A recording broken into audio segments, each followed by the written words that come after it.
மதிப்புக்குரிய தலைமை தாங்கும் தொடர் வங்கி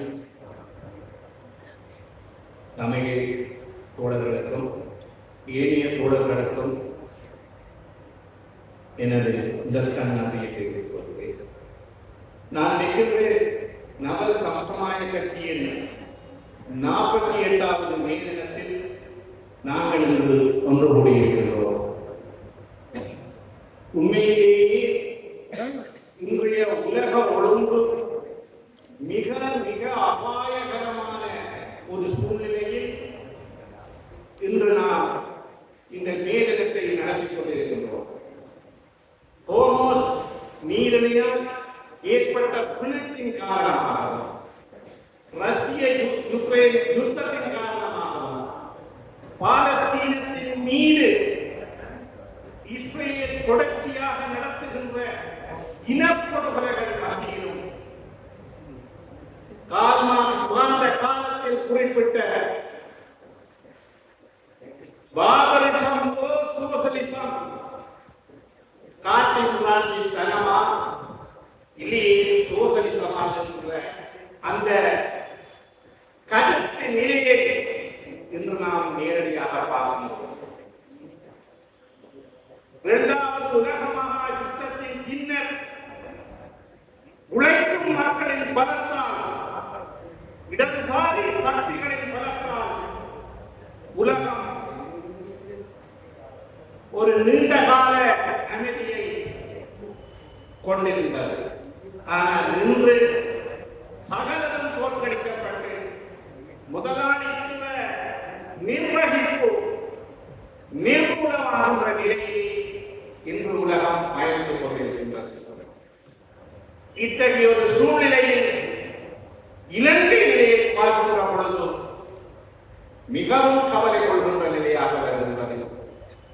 இந்த அழகிய இலங்கையை படைத்துவோம் என்று கூறிய ஆட்சியாளர் ரணில் விக்ரமசிங்கா கூறியவாறு எதிர்நோட்ட ஆட்சியாளராக எதையும் நிர்ணயிக்க தெரியாத ஒரு மட்டகரமான ஆட்சியாக இன்று முன்னே அவர்களின் பயணம் தொடர்ந்து கொண்டிருக்கின்றது.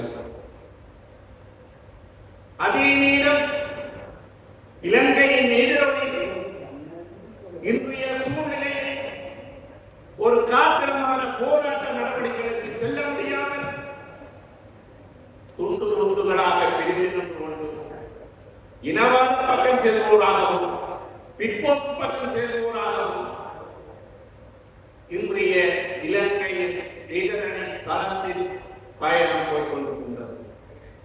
மஹிந்த ராஜபக்சவின் கொடுமையான ஆட்சி காலத்தில் அவருக்கு எதிராக இந்த நாட்டில் உழைக்கும் மக்கள், இந்த நாட்டில் சிவில் அமைப்புகள், இந்த நாட்டில் லிபரல்கள் ஒன்றிணைந்து உருவாக்கிய அந்த 2015 ஜனவரி 8ஆம் தேதி அகதி புரட்சி போன்ற ஒரு வியூகத்தை இன்றைய இலங்கை எதிராளியினால் மேற்கொள்ள முடியாத நிலையில் இருக்கிறது. தேசிய மக்கள் சக்தி ஆட்சிக்கு வருவதற்காக நேரடியாகவும் அமைப்புகள் விடுத்த புதிவிதிகள் இன்று எதையும் எழுத முடியாமல், எதையும் பேச முடியாமல் என்று விளைவிந்தியர்கள் வாழ்கின்ற ஒரு சூழலில் இந்த 2026 மே தினத்தை நாம் நடத்தி கொண்டிருக்கின்றோம். உண்மையிலேயே இங்கே பல மேதினங்கள் நடைபெற்றுக் கொண்டிருக்கின்றது. அந்த மேதினங்களில் என்ன கோரிக்கைகள் முன்வைக்கப்பட்டிருக்கிறது? காரணம் பொய்களை திருத்தி வருவோம் என்ற அந்த கோரிக்கைகளை தவிர அவர்களை ஏகாதிபத்திய விரோத தவிர ஏனைய கோரிக்கைகள் இல்லை. நவசமசமாய கட்சி இங்கே வைத்திருக்கின்ற கோரிக்கை, பிரதான கோரிக்கை 4. தொழிலாளி வர்க்கத்தின் தேசிய சபையை கூட்டு, தமிழ் மக்களுக்கான சுயாட்சி அறைகள் வழங்கு, வறுமை நிலையில் வாழுகின்ற மக்களின் பசியை போக்கு, மனித மக்களுக்கு சம உரிமையை வழங்கும். இந்த நாட்டின் பிரதான பிரச்சனை எதையும் ஒளியும் அவையின்றி நவசமசமாய கட்சி இந்த மேலிட பிரகடனமாக இங்கே பிரகடனப்படுத்தி இருக்கின்றது. ஆனால் இந்த தேசிய கட்சிகள் அரசாங்க கட்சிகளோடும் இந்த நாட்டின் தேசிய பிரச்சனையில் பிரதான பிரச்சனைகளை அடையாளம் காணாமல் ஏதோ விதமான நகர்வுகளை நடந்து கொண்டே போகின்றது.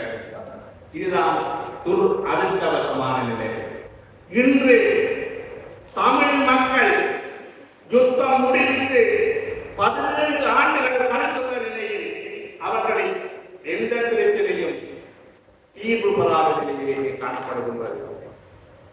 குறிப்பாக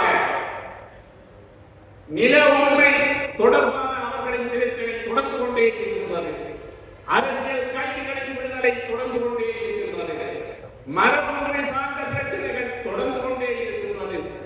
மயிலத்தமடு மாதவமலை பிரச்சனை, கன்னியா வெள்ளூர் பிரச்சனை, பவனியா வெடுக்கினார்களை பிரச்சனை, முல்லைத்தீவு குறுந்தூர் மலை பிரச்சனை,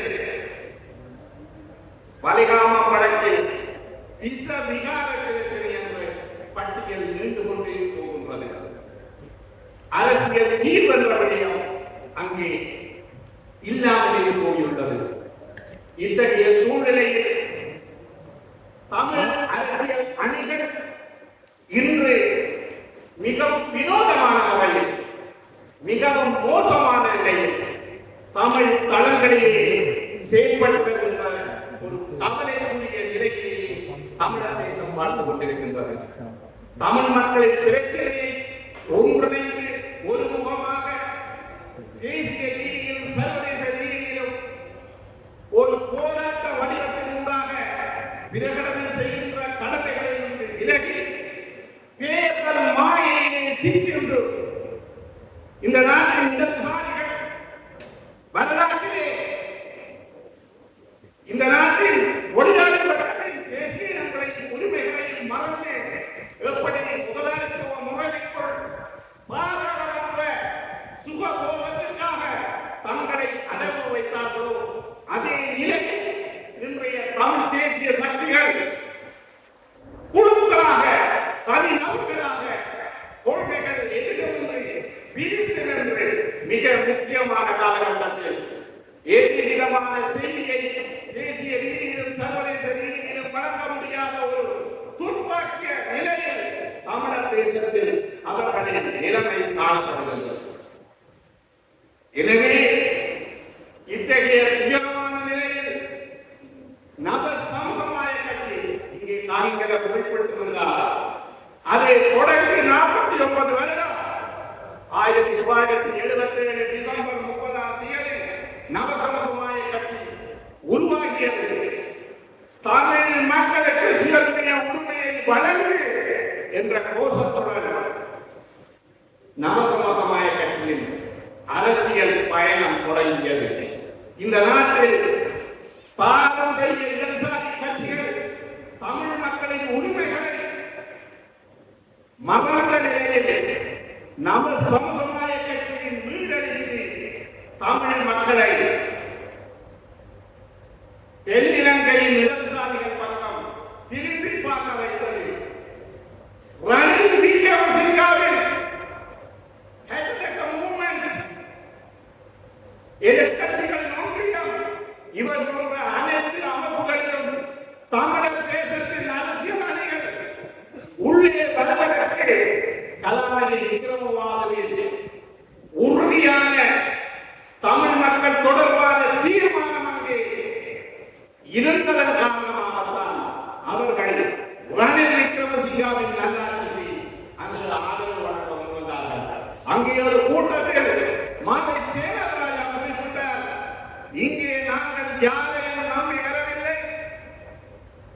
கலாநிதி விக்ரமசிங்கா இந்த அணியில் விரோதமான அச்சாணியாக செயல்பட்டிருக்கிற காரணத்தினால் இந்த அணியை நம்பினார்கள் செயற்பட வந்திருக்கிறோம் என்று அந்த ஏஎஸ்எஸ் போர்ட்ல 2009 மாவை சேனராஜா குறிப்பிட்டிருந்தார். ஆனால் அந்த மாவை சேனராஜா குறிப்பிட்ட ஏஎஸ்எஸ் போர்ட்ல என்று தொழிலாளர் தினத்தை கவர்ந்து பிரித்தோடு ஏதோ மத சடங்குகளை செய்து கொண்டிருக்கிறது. எனவே ரணில் விக்ரமசிங்கா அமெரிக்க புரட்சியை உருவாக்கினாரா அல்லது கலாநிதி விக்ரமமாக தொடர்ச்சியான செயல்பாடு 2015 இலங்கையில் ஒரு அமெரிக்க புரட்சி உருவாகியதா என்பதற்கு இந்த காட்சிகள் இன்றைய ஐக்கிய தேசிய கட்சியை குழப்ப நிலைகள் அழகாக படத்திற்கு காட்டுகிறது. எனவே 2026 மே தினத்தில் நவ சமசமாய கட்சி அறைகூவல் விடுகின்றது. தமிழ் மக்களின் சுயநிர்ணய உரிமையை அங்கீகரித்து சுயாட்சியை அங்கீகரி இலங்கையில் தொழிலாளி வர்க்கத்தின் தேசிய சபையை உருவாக்கி மலையக மக்களுக்கு காணி உரிமையை வழங்கு வறுமை நிலையில் வாழும் மக்களுக்கு அதற்குரிய பரிகாரத்தை வழங்குகின்ற கோரிக்கையை முன்வைத்து எமது மேலின பிரகடனத்தை இங்கே நாம் பிரகடனம் செய்து எனது உடைய முடிக்கின்றேன். நன்றி, வணக்கம்.